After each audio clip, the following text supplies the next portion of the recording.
Allah gives and He gives and He gives, and guess what happens? People become entitled. And the amount of audacity it takes to say, I didn't ask to be created.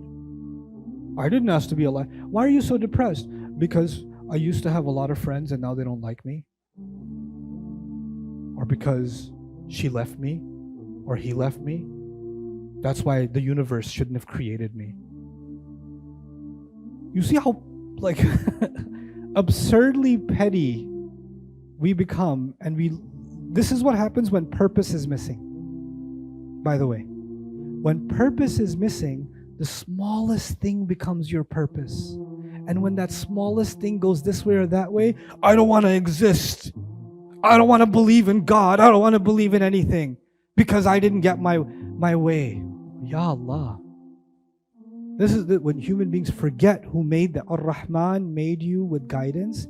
When you follow that guidance, you will not live a miserable life. And this is an incredible secret in the Quran. You know, Allah doesn't talk about happiness in the Quran. People come ask me, Ustad, can you tell me some ayahs about how to be happy?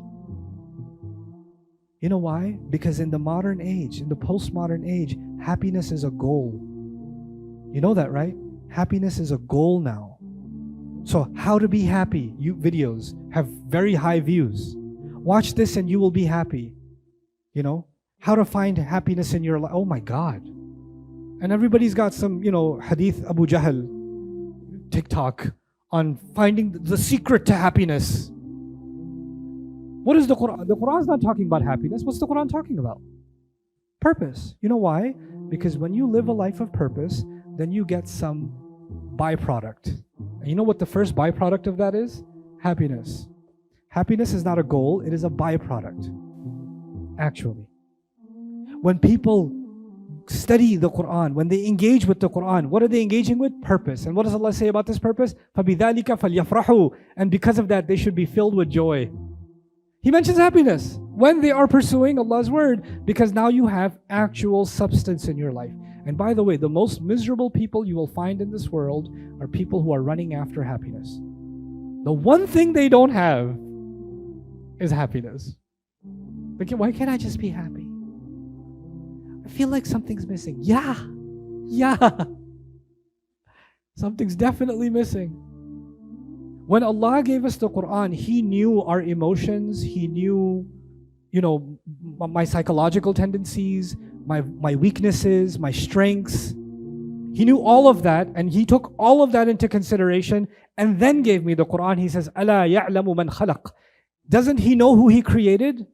So the Quran is actually taking into consideration. You say, I feel like my mother doesn't understand me. I feel like nobody gets me. I feel like, okay, you know what? Nobody does get you. You know someone who does get you though? Is Allah. And after getting you, He taught you the Quran. Like after getting you. So when you study His word, you're learning from someone who gets you inside and out. He sees from deep within you to the outside. Parts of you that nobody else knows about, He knows about them. He knows them inside and out. And then He gave you this word. Because He knows exactly what you need to hear. What do we develop? This individualistic attitude? Yeah, I know it says it in the Quran, but I have a special situation. I have a different problem. Everybody wants to be different. You know what that is? You want Allah to give you revelation directly for you. Because what Allah gave isn't special enough for you. You're too special for the Quran. This is actually the attitude. Watch out. You don't say it, I'll say it for you. I'll say it for you. This attitude is just masking, very thinly masking one thing. I am too exceptional for the exceptional word of Allah. And that's why I don't come to Allah's book. That's why I don't come to it. I want Allah to answer my questions on my terms. Like Allah owes me an answer. You know where this comes from? This comes from, what's that? Siri and Alexa and Google and AI now. They're there to answer whose questions? Your questions. And what do we do with the Quran? Tell me what the Quran says about raising children. Tell me what the Quran says about women. Tell me what the Quran says about this. Tell me what the Quran says about that. Really? The Quran is your Google now. It's your ChatGPT. It's there to answer your question. Allah is the one asking the questions. فَبِأَيِّ آلَاءِ رَبِّكُمَا تُكَذِّبَانِ فَبِأَيِّ آلَاءِ رَبِّكُمَا تُكَذِّبَانِ. Who's asking the questions? It's Allah. He made you. He's giving you a sense of purpose by asking you pointed questions. And here you and I think, we're in a position to be the ones asking the questions. We're the ones that have, until our curiosities are met, until we are impressed, I'll hear the answer, then I'll decide how many stars to give the answer. Subhanallah.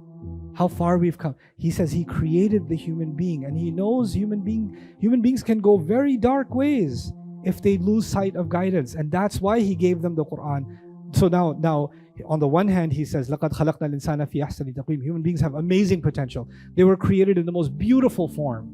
And He says, لَقَدْ خَلَقْنَا الْإِنسَانَ فِي كَبَدٍ. Human beings were created in toil and labor and difficulty and stress and anxiety. All of that is inside the word kabad. Then He says, خُلِقَ الْإِنسَانُ ضَعِيفًا. He created the human being weak. Human beings were created weak. So He knows that we're weak. He knows we're stressed. He knows we're under a lot of pressure. Then He talks about men in particular. He says, زُيَّنَ لِلنَّاسِ حُبُّ الشَّهَوَاتِ مِنَ النِّسَاءِ وَالْبَنِينَ. Men were, what was beautified for men was their desire for women and children and piles of wealth, of gold and silver, and then branded horses or horsepower, right? And then cattle, which means investments that breed more wealth, because the cow gives you milk and then it gives you calves and then they give milk. Investments that compound on themselves, right? ROI, right? An'am. And then harth, return on investment, the bonus at the end of the year. That's al-harth. This is what was beautified for men. He knows all of that, and knowing all of that, He gave the Quran. Knowing all of it. So when He says خَلَقَ الْإِنسَانِ, is a very loaded statement. He created the human being, and so He's in a best position to tell human beings how to live the best kind of life they can.